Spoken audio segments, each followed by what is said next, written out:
6 uger med strakt ben. Og nu er den blevet låst op til 30 grader, så nu vil jeg prøve at se, om jeg kan løfte mit ben. Det kan jeg næsten ikke. Første dag. Jeg skulle gerne kunne bøje det 30 grader. Det er så svært at få den. Bare bøje den det mindste. Det er svært at hæve benet, så det bøjer, når det ikke har rørt sig i 6 uger. Så det er altså dag 1 i den 7. uge. Jeg prøver. Ej, hvor er det svært. Herover er den indstillet til 30 grader. Det kan være lidt svært at se måske. Også på den anden side. Ja, den dernede. Ja, det er en sprunget knæskaldscene. Jeg håber, jeg kan træne mig op i den. Hør, hvad jeg kan. Jeg tror, jeg laver en lille video eneste dag. For at se, hvad det går med den her øvelse, der er den sværeste. Ses. Hej. Så prøver jeg igen. Nu er der gået 4 dage siden sidste video. Så det er sådan dag 4. Jeg træner. I kan se, det går lidt nemmere med at få den op nu. Men det er godt nok. Det er godt nok en sej omgang. Og prøve at presse den op. Og så meget er der altså heller ikke at give af, når man bøjer.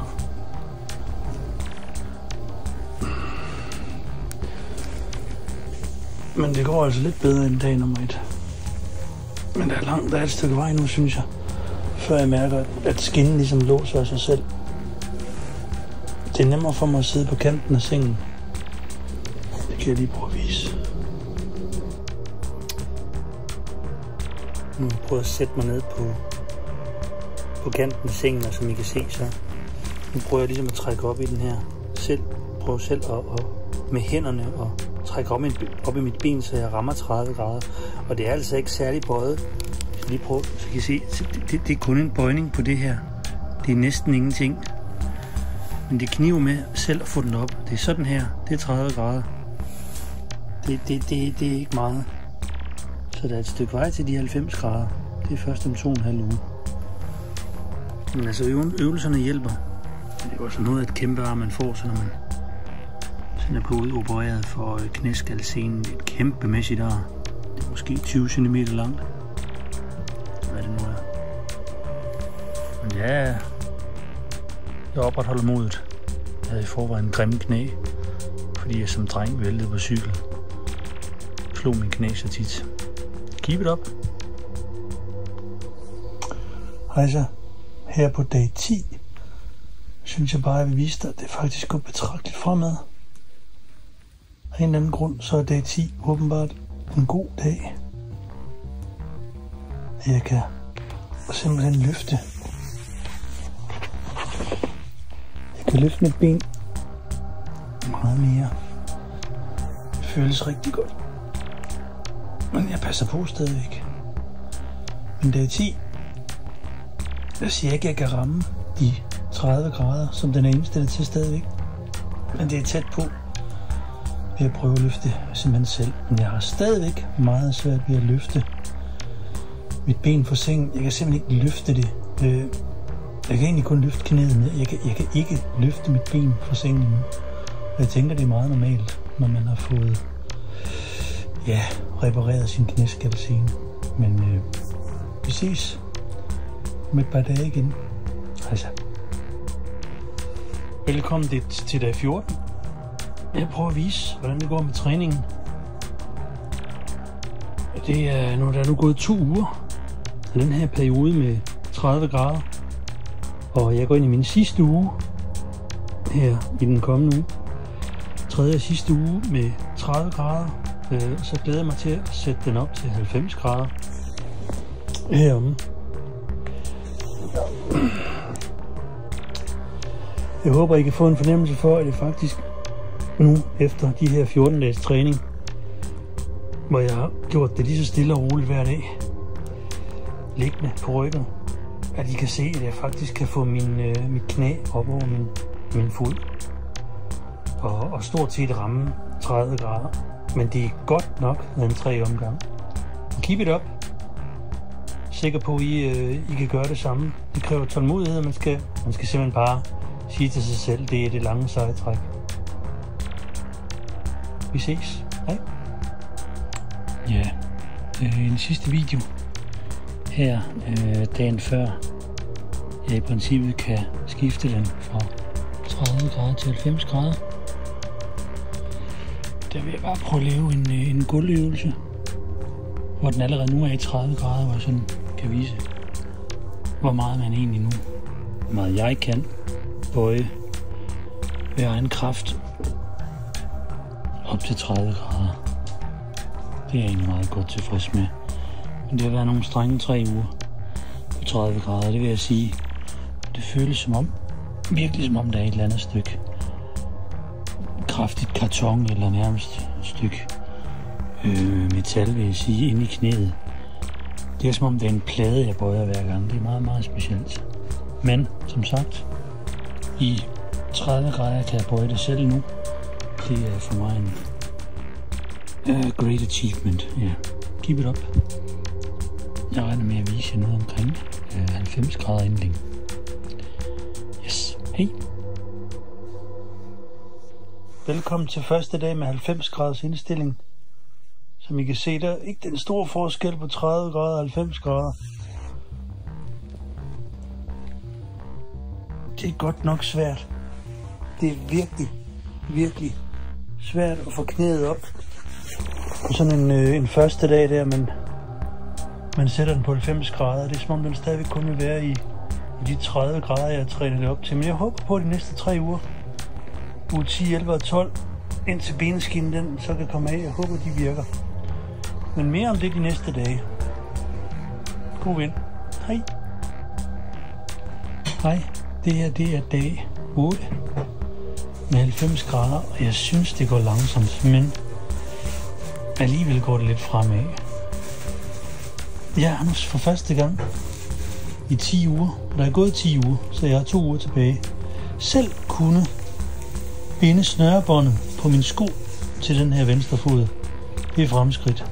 Som I kan se, går det også bedre med at få løftet benet, men jeg vil sige, at få det bøjet, at om morgenen er det, når jeg vågner, er det svært. Og jeg ved ikke, om I andre også har det sådan om natten, at der ligesom kan komme sådan nogle kramper. Men altså, det er særdeles om morgenen, jeg skal strække mig, så det er den der normale strækkeøvelser, ligesom en lille missekat, man jo laver, når man er menneske. Det er virkelig noget, der sidder ned igennem mit venstre knæ. Så der er mange tanker, jeg har omkring det, og noget, jeg vil spørge lægen om, når jeg om 2 uger skal til tjek. Godt. Men det går fremad. Giv it up. Hej. Yes, velkommen til 12. og sidste uge. Jeg mangler lige en 5 dage, 4-5 dage. Så er det egentlig meningen, at jeg kan få skinnen af. Jeg kan, som I kan se, få knæet ret meget op, og jeg kan bøje benet rigtig meget efterhånden. Men altså faktum er, at jeg kan sidde nu ved siden af førersædet i min bil, men jeg kan ikke komme ind i min bil og køre den. Det er simpelthen ikke endnu. Og det forventer jeg, det tager i hvert fald et par uger endnu træning. Jeg har ikke været så god til at lave min øvelser. Til gengæld har jeg gået meget. Så i de første cirka 4 uger, den første måned har jeg gået. Ja, der blev det ikke særlig meget efter operationen. Der blev det måske kun til 300-400 meter dagligt. Og så i den efterfølgende måned, altså sådan fra uge 9. Og jeg undskyld, fra uge 5 til uge 9, der gik jeg cirka 1,5 kilometer dagligt. Og den tredje måned, de sidste uger, altså uge 9 til 12, jamen der er jeg kommet helt op på næsten 3,5 kilometer dagligt. Så det hjælper altså mig at gå, og så håber jeg, at lægerne synes, det er ok, at jeg ikke nødvendigvis har fået lavet alle øvelser lige effektivt. Men ja, mere herom. Mit ar ser jo sådan her ud. Det er altså 20 cm langt, så det er ret voldsomt. Men det er egentlig helet meget fint. Yes. På genhør. Keep it up. Velkommen til dag 3, efter at skinnen er taget af. Jeg kan bøje mit ben meget mere nu, men jeg må indrømme, at jeg har fået en melding fra lægerne på Skyby sygehus. at jeg nok har været noget forsigtig, eftersom jeg burde faktisk kunne bøje det meget mere. Jeg er nu ellers godt tilfreds. Jeg har ikke prøvet at slå mig så voldsomt før. Men jeg har fået at vide, også af fysioterapeuten, at jeg godt må læne mig mere ind i smerten. Som de kalder det, læne mig. Altså gå mere ind i smerten, når jeg træner. Jeg har fået en række genoptræningsøvelser indtil min sådan officielle genoptræningsplan starter på mandag. Så ja, jeg kan i hvert fald godt se fremskridt, men altså mit knæ er altså virkelig. Det er som en betonklods, der sidder omkring. Men en stor ting i hvert fald, at den her, den nu er kommet af. Farvel til den. Og så har jeg faktisk anskaffet mig sådan en på apoteket, sådan en lille bind her, jeg så kan tage på for lige at støtte det lidt, når jeg forhåbentlig kan intensivere min gåture. Ja, men de gør naller, de her øvelser, som skal laves morgen og aften. Det må jeg sige. Virkelig naller. Lige nu laver jeg bare min gamle øvelse, for da jeg havde skinne på. Men der findes sådan 5-6 øvelser, jeg har fået fra fysioterapeuten, som er virkelig hårde og gør ondt. Så jeg er nok nødt til at komme tilbage på lidt mere smertestillende, mens jeg træner. Keep it up. Hej så. Hej så. Jeg er nu 10 dage inde i den her periode, hvor jeg efter jeg har taget skinnen af, og jeg har nu været igennem en uges genoptræning. Det er søndag og i mandags i sidste uge, og jeg er til min første genoptræning hos en fysioterapeut. Og jeg fik sådan lidt en reprimande, fordi jeg havde været meget forsigtig, men jeg havde været egentlig kun forsigtig af den årsag, at min kirurg, jeg havde anbefalet mig selv at justere fra 30 til 90 grader, og så var det ligesom det at lave bare øvelserne, jeg havde fået med. Mens fysioterapeuten på samme hospital, som kirurgen arbejder, mente, at jeg skulle have været i gang med fysioterapeutiske øvelser allerede, da jeg indstillede den her skinne til 90 grader. Og det synes jeg, det er sådan lidt sjovt, at de har sådan en intern hospitals beef på Skyby, og de ikke er enige i det. Ikke desto mindre, så er jeg altså startet med fysioterapien og genoptræningen først efter jeg har fået taget min skinne af. Og det, derfor så skal jeg sådan nok arbejde lidt mere end flertallet skal, fordi at jeg simpelthen ikke kunne bøje mit ben 90 grader.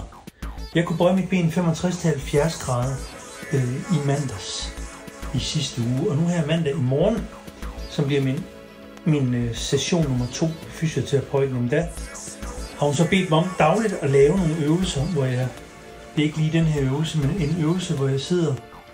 Jeg kan prøve at vise den her. At jeg sidder for eksempel på kanten af min seng, som her, og så prøver jeg, prøver jeg faktisk at komme i 90 grader. Og så skal jeg prøve at trække den længere ind, så at jeg rent faktisk prøver at stramme så meget som muligt, bøje så meget som muligt, trods det, at knæet ikke er glad for det. Så prøver jeg at bøje så meget som muligt, og jeg har fået at vide, at jeg godt må læne mig ind i smerten, som de siger. Altså simpelthen gå ind i smerten. Måske med afsæt i nogle smertestillende. Jeg tager kun 2 Panodil og 1 Ibuprofen dagligt. Det kan gøre det. Men læne mig ind i smerten, så hold den her stilling i 30 sekunder. Altså tælle til 30. Og når jeg er færdig med det, hvis vi siger, der er gået 30 sekunder nu i den her stilling, så skal jeg slappe lidt af. Og så kører mit ben sådan lidt frem og tilbage. I kan se mærkerne efter skinnen. Det er simpelthen sol. Det er sol, jeg har fået på mit ben. Og så de hvide mærker, det er der, hvor skinnen er siddet. Men at jeg simpelthen er nødt til at prøve at 30 sekunder med at slappe lidt af igen, og så igen tilbage. Når jeg lige er færdig med det her, det bliver en lidt længere forestilling, lidt længere video, end jeg havde planlagt. Men igen tilbage, og så prøv at sætte den her lidt i spænd. Sidde i 30 sekunder igen. Og det skal jeg simpelthen gøre 5 gange i træk. 5 gange dagligt. Og det bliver selvfølgelig, hvis man sådan regner det ud, kun egentlig 5 minutter. 5 gange dagligt, det vil sige 25 minutter samlet set. Og jeg synes, det er hårdt oven i de andre øvelser, det må jeg sige. Man er udmattet, og jeg går samtidig også lange ture. Ja, men hermed lige en lille update fra efter jeg har fået taget skinnen af. Og mit ar ser egentlig pænt ud. der er det dog synligt, og herom der, ja, det er langt, og det ser ikke vanvittigt fantastisk ud, men altså, jeg lever med det. Keep it up. Hey. Oh my goodness, where am I? Jeg er simpelthen kommet ind i bilen. Unbelievable. Skal jeg ud og køre? Hej. Her med en lille update. Her i 2 uger efter jeg har sluppet skinnen.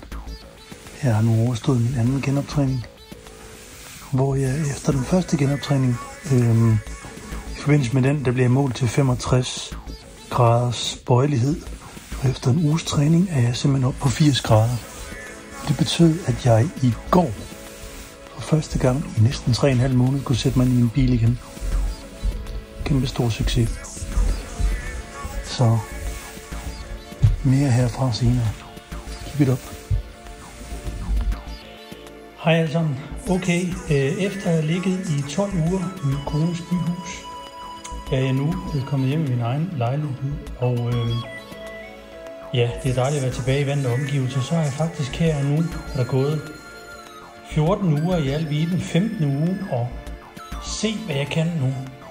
Jeg kan simpelthen løfte mit ben op på skamlen. Og det er nyt for mig. Det er ikke nemt, og jeg skal strække, og jeg skal spænde, og det smerter. Men jeg kan, og altså, jeg har ikke kunnet løfte mit ben i 100 år nu, nogle steder hen.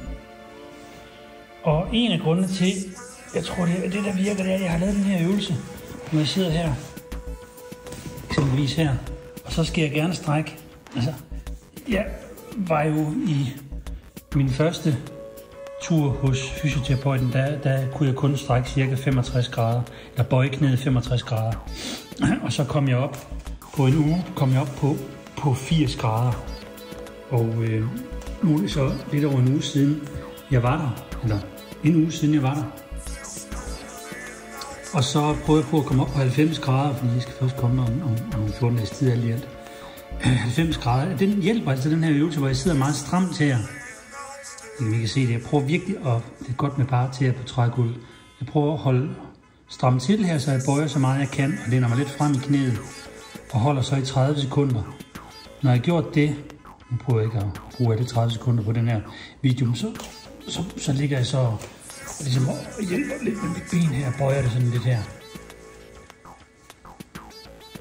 Og så gentager jeg øvelsen, det skal jeg 5 gange, altså tilbage med benet her. Prøver virkelig at bøje det, og det må godt smerte. Og holder det så i 30 sekunder igen. En anden øvelse, jeg lige vil vise.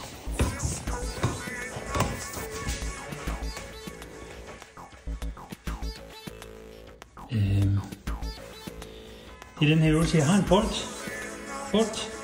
Jeg sidder på den her bordkant. Ja, så kan I se, hvor min hjelm sidder på den her bordkant. Jeg lægger bolden på gulvet. Jeg griber om bolden med begge ben. Så rykker man lige lidt ind. Så er meningen, så jeg skal strække her. Presse bolden sammen med fødderne og strække. 3, 4. Og dem laver jeg simpelthen 15 af. Og altså ja, jeg har taget smertestillende. Det tager jeg 1 gang om dagen. Omkring frokost. 12, 13, 14 stykker. Og der tager jeg 2 Panodiler, 1 ibuprofen. Jeg prøver ikke at tage mere end det i løbet af en dag. Men jeg har også, altså det gør en alder. Jeg vil bare helst ikke på for meget medicin. Men som sagt, jeg ved ikke hvor mange jeg kom til, men der er sådan 15 stykker af dem. Det er 2 af de her gode øvelser, der gør nas. Det gør det, og jeg fortsætter også med de andre øvelser. Den I kender så godt med at vippe med tæerne. Og også den jeg har vist på så mange videoer. Altså, hvor man ligesom ligger i sin seng, og så trækker knæet op, som I kender, som den der. Men ellers så er jeg godt tilfreds med, at det går fremad. Men jeg er træt, når jeg går tur, og det gør ondt i min venstre hofte. Virkelig utrolig ondt til i hoften. I venstre hofte, fordi det er mit svage venstre ben. at så har jeg på en eller anden måde i de her 12 uger med skinne altså gået, ja, altså slidt på hoften. Så jeg håber, at fysioterapeuten kan hjælpe mig lidt i den retning. Det bliver en lidt længere video. Tak skal I have. Keep it up. Jeg siger, jeg er fortrøstningsfuld, men det er et langt sejt træk. Det medgiver jeg. Hej med jer. Ja, når du har slået en knæskallescene, så tager vi et skridt i gangen. Som jeg gør her. Hvis man har en lang trappe, som jeg har, så kan det virkelig være lidt så lang tid. Men vær fortrøstningsfuld. På et tidspunkt skal du nok kunne gå op ad trappen. Det satser jeg selv på, at jeg kan.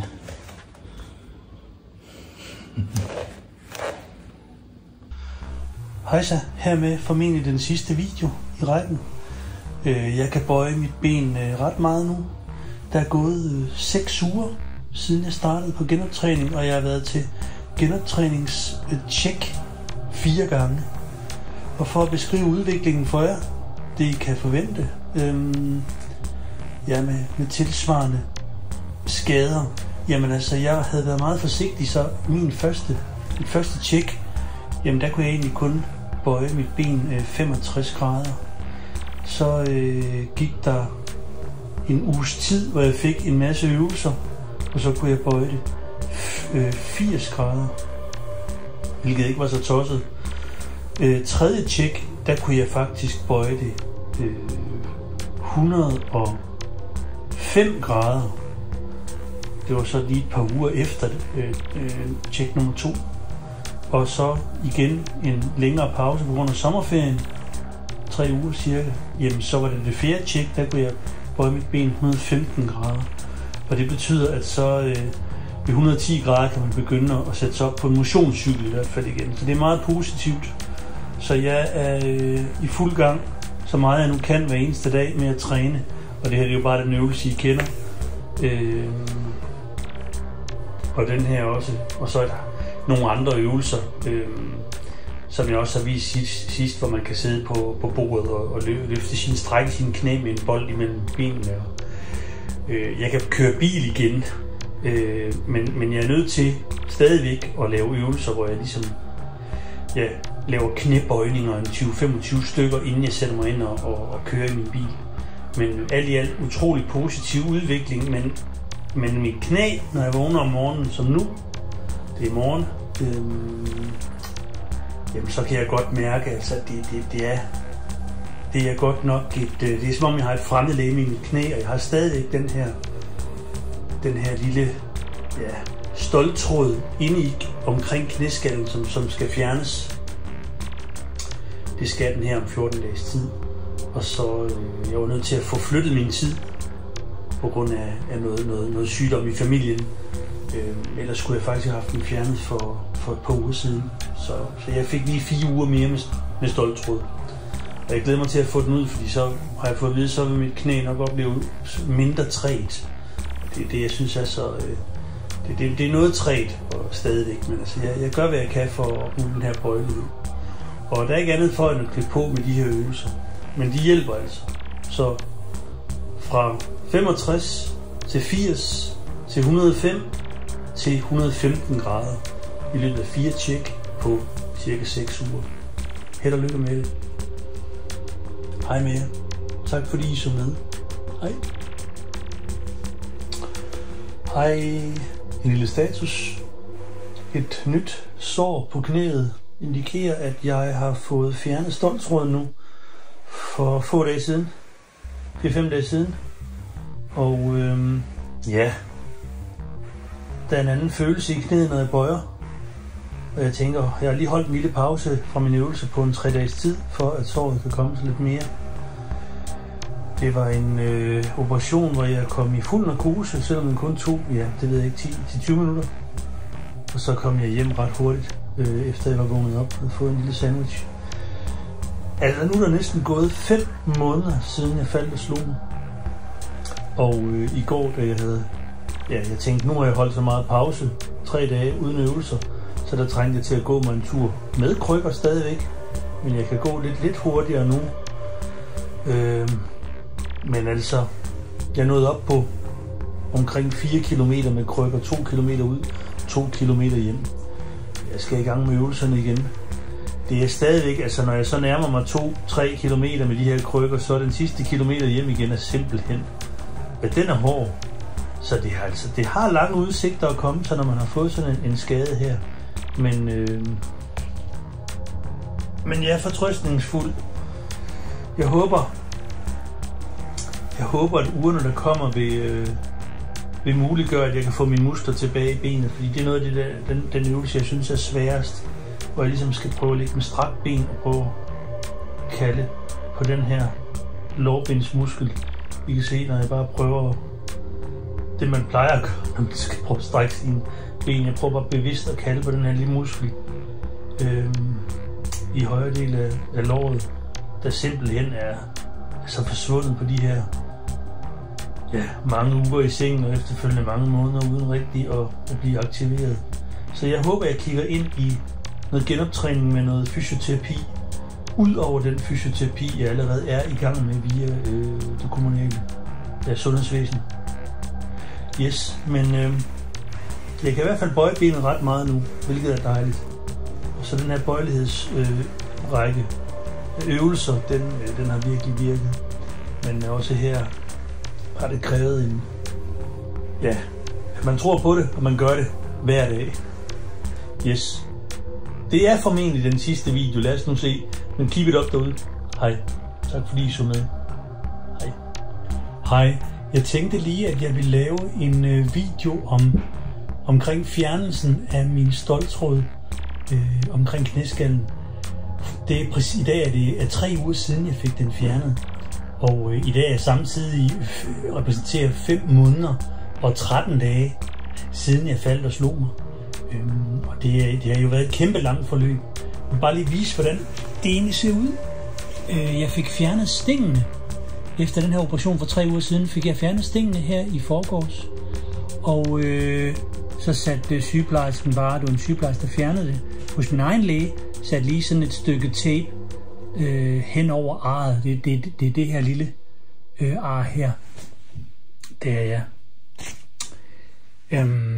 For at lige at sikre sig, at det ikke sprang op. Altså det er der ingen risiko for, fordi det har ledes rigtig fint og flot. Men bare for at være på den sikre side, det tager jeg af senere i dag. Og så tager jeg sådan noget såkaldt englehud, som jeg har fået på apoteket.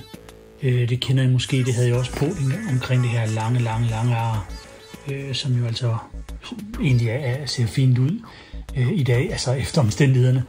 Men jeg tager sådan et lille stykke på det her lille ar. Det viser sig så, at der var jo sådan set et stykke stoltråd, som har siddet der lige siden hovedoperationen for mit vedkommende 4. april. Og det skulle altså ud. Og altså for lang tid siden under operationen, der var jeg havde egentlig ikke helt forstået, at det skulle ud. Jeg havde egentlig troet, at jeg skulle gå med det altid. Og så da jeg så ligesom fik den forståelse, så vidste jeg jo, at der ventede en operation nummer 2. En mindre en af slagsen dog, men alligevel en operation.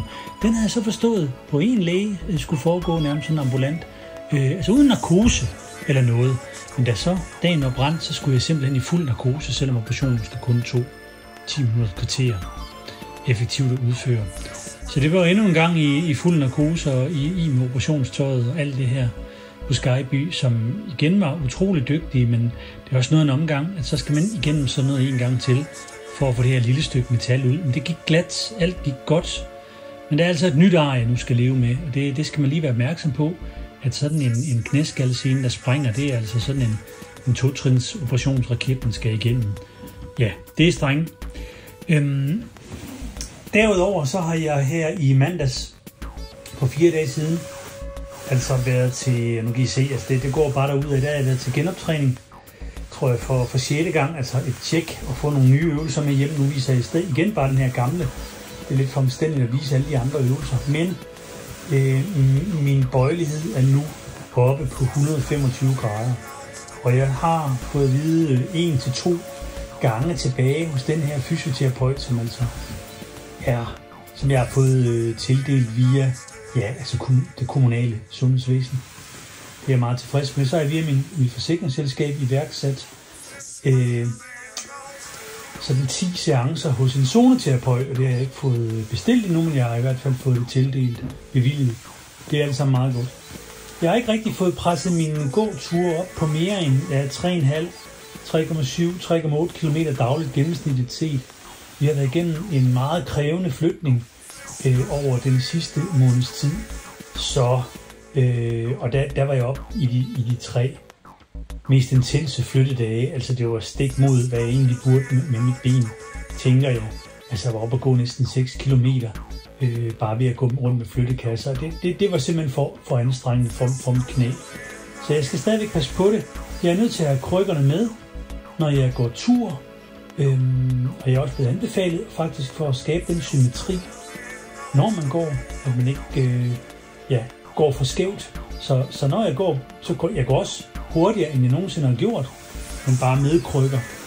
Og jeg er altid med i bilen, når jeg kører. Og bilen kan jeg som sagt, som jeg også har set i tidligere i den her lange video, har jeg kunnet køre et godt stykke tid, det er en fantastisk frihed at have. Men jeg fortsætter med nogle nye øvelser, fordi det der er next step for mig nu, ifølge fysioterapeut, det er simpelthen at få gang i den her muskel her. Altså den her over, den har jeg jo, om end jeg ikke har jordens kraftigste ben og mest muskuløse ben, så er den her forsvundet, den her muskel. Og derfor er mit ben så tyndt. Den skal jeg altså aktiveret. Den skal jeg kaldet på, som de siger. Og det kræver et nyt sæt af særskilte øvelser. Det tager nok nogle måneder at få den op at køre igen, som den var før, selvom jeg har slanke ben. Ja, så det er der, jeg er nu. Og jeg er glad for, at I så med så langt. Keep it up. Hej med jer.